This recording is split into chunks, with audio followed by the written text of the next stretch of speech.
Good morning, everyone. I am in St. Louis taking my kids to see Cahokia, educate them on these American pyramids. Hope you know about those American pyramids too. This video is not about pyramids. As some of you know, my days of street balling are over. It's rough on the knees and rough on the ankles. However, I still care about basketball. It was my first love before martial arts. And I just have to react to last night. Man, those Cavs went out like chumps. I'm sorry, but they're sorry. I mean, I understand that LeBron broke his own hand because he was mad about J.R. Smith, you know, that first game. But you can't let one overtime loss dictate the entire series, all right? So this is what it is. Charles Barkley said it straight. Stephen A. Smith has said it straight. I don't want to hear no comparisons to Michael Jordan or even Kobe Bryant.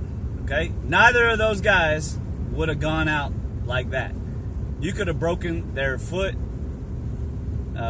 tore off their nose. They'd have been playing. I mean, it's not like Bill Laimbeer and Dennis Rodman broke LeBron's hand playing out LeBron rules.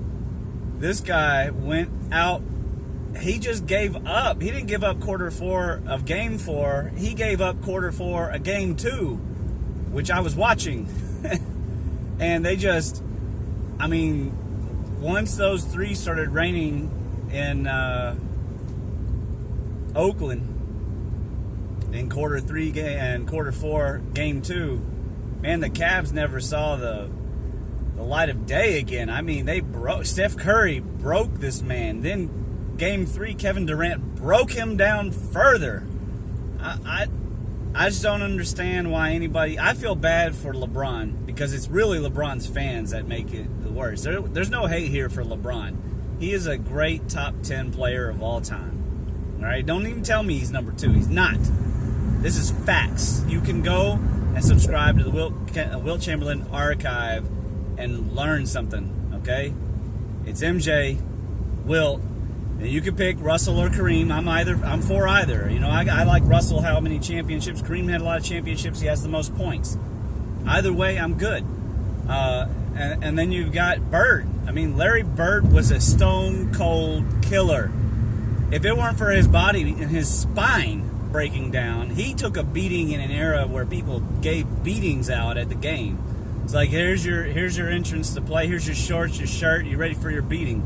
I mean, Larry broke everyone. Starting his rookie year, he just destroyed everyone. And he and his Celtics made an 87 Jordan. Let me tell you something. 87 Jordan is the only other player in history other than Wilt to get 3,000 points in a career, and the Celtics swept him. All right, so the 87 Celtics are one of the only super teams in history, and heads up to these Warriors. Obviously, one of the greatest franchises now in NBA history, right up there after the Bulls, Celtics, Lakers. I'm really thoroughly impressed. I mean, these guys are good. And I'm getting tired of these super team. What is this super team stuff? It's so nonsense. If you have a super team, that's a good thing. That means you got together and played really well because super means above. So all this super team stuff is all just salty, whiny. You know what it is the internet has made some of the whiniest people that make excuses for everything. I saw a guy say that LeBron lost carrying the Cavs, so therefore he's the greatest. I'm going, what backwards world do you live in? You know, like that you think, and somebody said that he could score 100 points a game and people would still blame him. I'm going, he can't score 100 points. He can't, or he would have, right? Kobe scored 81. That's about as much as you can humanly do when you weren't the most dominant athletic player of all time like Wilt, right? You're not going to score 100 points. So no, false equivalency. He can't score 100 points in a game. If he had, they would have won. I don't know what to tell you. He's a great player, but he's 3-6. He now has as many losses in NBA Finals as MJ has wins. And MJ was 6 for 6. MJ, Pippen. I mean, these guys are awesome. But don't even pretend that they had some kind of super team. They had Judd Buechler and Paxton and Luke Longley. Oh, God, it was a pain just to watch him play as a kid. I was like, oh, Luke Longley. And Steve Kerr was short. Yeah, when he could shoot, he shot the lights out. But he was no Klay Thompson. He wasn't tall. He didn't drive to the hole and get some layups or something. I mean, Steve Kerr stood around until he was useful. I mean, the Bulls did it in an era where everyone wanted to beat Jordan. Everybody knew the Jordan rules. He beat him up. That's why he changed to the fadeaway. And then he was unstoppable. I'm not saying that LeBron's not great. Don't get me wrong. LeBron is awesome, right? He's either number 6 or number 7. Maybe number 8, depends on where you want to put Bird and Kobe. Magic's way up there. Karl Malone's way up there. Hakeem Olajuwon, Shaquille O'Neal. And these are good names to be around. Just don't stop with the greatest. That you can't be the greatest if you've lost twice as many finals as you've won. You just can't. That's why Wilt is not the greatest, right? Wilt would be the greatest, but he lost most of the time to Russell, right? It's just a fact. Now people want to say, well, MJ can't be the greatest because Bill Russell's the greatest. No, that's not how it works. You can't just use championships. You got to add everything together. It's a story. You're going through these different levels of maturity. The story of Jordan is the great. I mean, the man hit an NCAA title winning shot in '82. He's a gold medal winner before he even gets into the NBA. And then he just slices up and destroys the NBA. Even Bird was like, this man is the most unbelievable thing I've ever seen. He's probably the greatest of all time.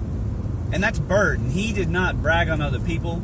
He certainly didn't talk up other people. He just told it how it was, or he didn't say anything. So if Jordan's making Bird feel silly, there's something special. The only thing was he had a team full of bums. They just didn't play very hard.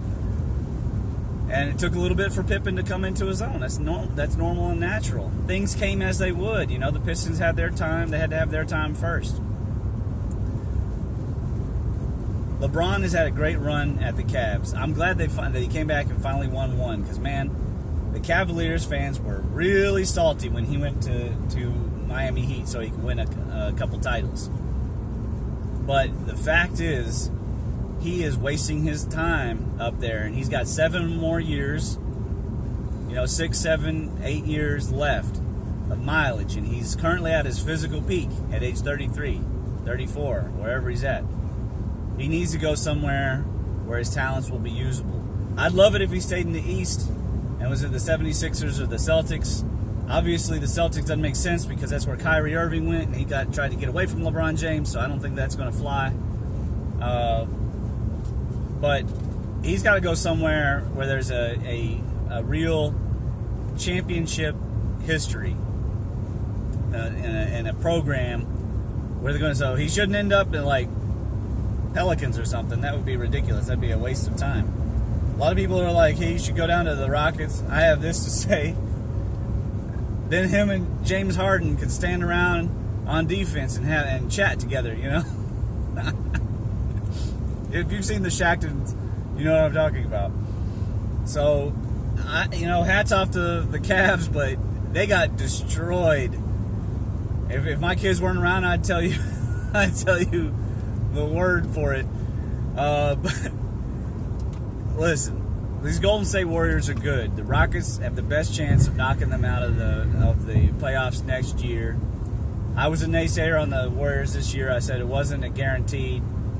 If the Rockets had put out just a wee bit more effort in 1 or 2 of the games, they could have done it. They were the best team that could have possibly done it. Watch LeBron ends up at the Toronto Raptors. What a waste that would be.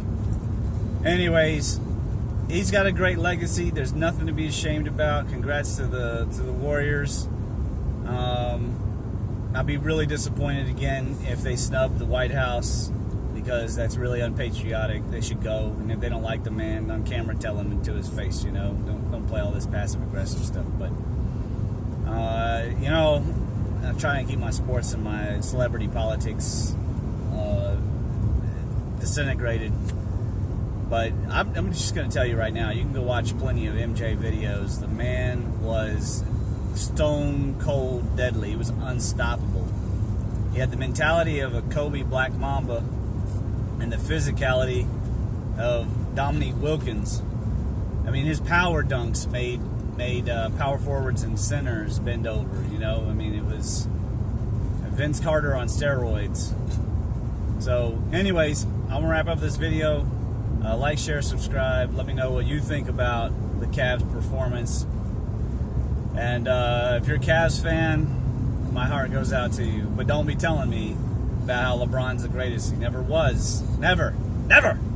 All right, have a good one.